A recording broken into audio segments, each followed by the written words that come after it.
Hey guys, welcome back to my channel. Today's video is going to be me chatting about the top 5 indie brands I would really like to try soon.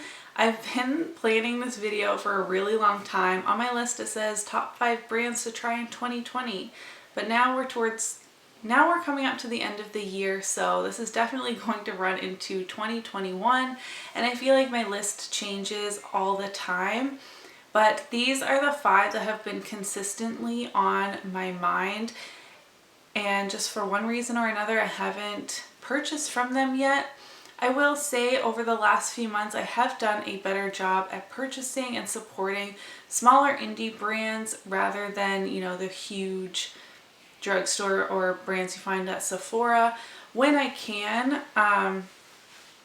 And I feel really good about that, and I have a couple things coming in the mail I haven't received yet that I'm excited to share with you. That's besides the point. These 5 are in no particular order. Like, I don't have a number 1 really, although I'm pretty sure, let's just start. In the number 1 spot, I will say this is number 1 because I really plan on purchasing from this brand soon-ish when I can, and that is M Cosmetics, not Michelle Phan's M Cosmetics, but EMME.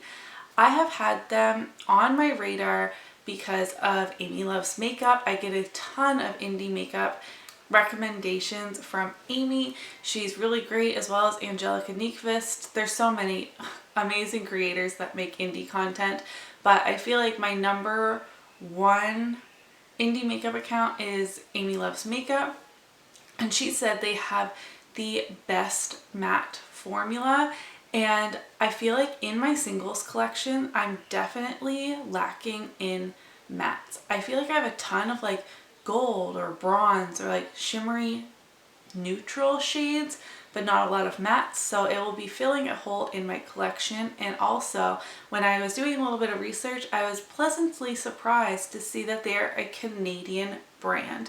Supporting more Canadian indie brands is I'm just so excited to do so. If you didn't know, I am Canadian, and since making this list I've actually discovered I could probably do a top 5 Canadian indie brands I want to try. Let me know if you'd be interested in seeing that version of this video, because I have been discovering more and more Canadian indie brands that I'm really excited to try. I've seen great reviews for them, and also like shipping I'm hoping would be a little bit less, and also it feels like I'm supporting local even if they're not actually like in my province. That's besides the point. M Cosmetics has great single eyeshadows as well as highlighters that I would like to try. Every time I check their website, a ton of stuff is always out of stock. Now that does tend to happen with indie brands, especially if they're have a really small team or even like a one-woman or one-man show. So I completely understand that. I just want to time my purchase in a way that I'm able to get a lot of the items that I've been wanting to try, because I'm not someone who makes a high number of orders. I kind of like wait it out and like to order everything I wanted at one time, not only to save on shipping, but I just am usually not in the market to buy from the same brand repeatedly in a short period of time, if that makes sense. Let's hop down. I have them as number 5 on my list, but since I'm talking about Canadian indie brands I would really love to try, I wanted to mention Clionadh. They have been on my radar since the Archeo and Paleo palettes. Is that what they were called? That Angelica did the like picture tutorial situation for many years ago. And of course their stained glass collection just blew up and became so popular. Their brand has grown so much from that, which is so exciting for them. Like I mentioned, they're also a Canadian brand, which I want to do better at supporting brands within my own country. My only qualm, is that a word? It's so late, you guys. is they are pretty pricey. I know they're really special. I definitely want to try some multi-chromes from them. I don't have any multi-chromes, I don't think. And I know they're getting more popular, especially as mainstream brands have been picking them up, like Natasha Denona. It's just the price. Like, I'm balling on a budget over here, and I don't really want to make an order just for 2, 3, 4 single eyeshadows. Let me know what you think. I don't know. I feel like they're going to be worth the price, but it's just if I can justify the price. Next up, I have Alter Ego on here. Now, Alter Ego is one of those dupe brands. However, I've seen so many reviews saying that they actually have amazing quality and do a really good job at duping formulas as well for, again, a more affordable price. I specifically want the Goddess and Artemis palettes that are duping the 2 Natasha Denona palettes that I want so badly, the Gold and the Metropolis, but I just really cannot purchase a Natasha Denona palette. Not only do I have so many in my makeup drawer of shame, I feel so guilty for such an expensive palette to go into purgatory, as Laura keeps saying, with because of my project panning, although I feel like I prioritize using that a lot over my project pans. The price tag is too steep for me, to be honest, and I would love to have that color story with a close-ish formula from a cruelty-free dupe brand. I know a lot of people don't like dupe brands, but I would just love to get my hands on those 2 palettes specifically. And I pulled the trigger and went to go buy them. However, they don't ship to Canada. What the heck? I have been having more and more trouble with that lately, and I don't know if it's just because my scope of brands I'm looking at has expanded, or if it's because of COVID situation. I don't know what it is, but a couple of brands I have tried to purchase from won't ship to Canada. And I feel like I don't understand why, because Canada and the US are or right above. It's not like shipping overseas, and I couldn't imagine how frustrating it is if you live overseas and companies wouldn't ship there. But I feel like it's been, I don't know, so many years since I've had this problem as frequently as I have lately, and it's very frustrating. Pre-COVID times, I do have family that lives right at the border, so I could have shipped it to their US postal box, but with things being weird at the border and not really allowing people to cross freely unless you work there, it's just too much of a hassle, and I wouldn't get it for a very long time anyways, because again, people aren't traveling, so I couldn't even go down to my family's house to pick it up after they went into the US to pick it up. It's a mess.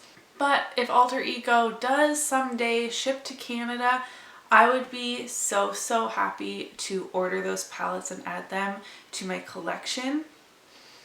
Next, this just tells you how long I made this list and I've been meaning to film this video. Next up, I have Sydney Grace, and I have specifically shop the Christmas in July sale in my notes, which has obviously passed. They do have an amazing Christmas in July sale every single year. I will try my best to catch it next time. If not, they do have Memorial Day sales, or I'm sure they'll have a Black Friday sale.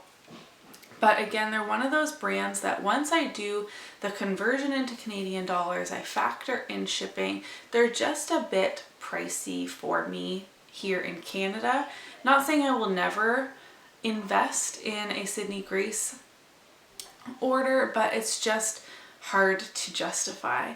They have gorgeous bundles of single eyeshadows. I have so many on my wish list. I will pop some in here, as well as their Enduring Love palette. I've had my eye on a couple cool toned palettes, and that one is just really stunning. And then of course their collaboration with Mel Thompson I would have loved to get my hands on. I've just heard rave reviews on Sydney Grace's formula. A lot of people like it even more than Natasha Denona, which has my interest piqued for sure. Lastly, I wanted to mention Juvia's Place. I know that they are definitely more mainstream now, especially since they got into Ulta a couple years ago now at this point, but I just still haven't ordered from them. Now I can't even order from Ulta and get Juvia's Place. I would have to order from their website, but I have been hearing about their eyeshadow formula for years and years, and I still would love to get my hands on the Tribe palette specifically. I feel like greens are definitely lacking in my makeup collection. I do know they discontinued that, but I have Juvia's Place like flagged as brands to keep an eye on Poshmark, and keep checking to see if anybody is selling their Tribe palette. I've seen two, but then they sell pretty quickly, and maybe that will be the route I go. Let me know if you are Canadian, if you got hit with any customs or the shipping was really crazy from Juvia's Place. Overall, they are a pretty affordable brand, and they have really interesting color stories. I have a huge number of their eyeshadow palettes on my wish list, but like I mentioned, I think Tribe would be in the #1 spot. So those were the 5 indie brands that I really want to try like as soon as possible. If I had the money, I'd be ordering from all of them tonight, but obviously I can't do that. This year I made it a goal to support more indie brands, and I definitely want to continue that going into 2021 as well. I just feel so much better about supporting local and supporting small businesses rather than these huge corporations that, like, you buying one foundation or one eyeshadow palette really doesn't make a difference. I have such a long list of indie brands I want to try, so let me know if you want to see more videos like these. I was specifically thinking of top 5 Black owned makeup brands, which on the list I just shared with you, Juvia's Place is obviously Black owned. I could share top Canadian indie brands I want to try, as I mentioned earlier in this video. Just let me know what you would like to see in the comments below. Let me know an indie brand that you would really like to try soon, and maybe also your favorite indie brand that you have tried. I'd love to chat with you in the comments. If you did enjoy today's video, don't forget to give it a thumbs up so that I know, and I'll see you in my next one. Bye!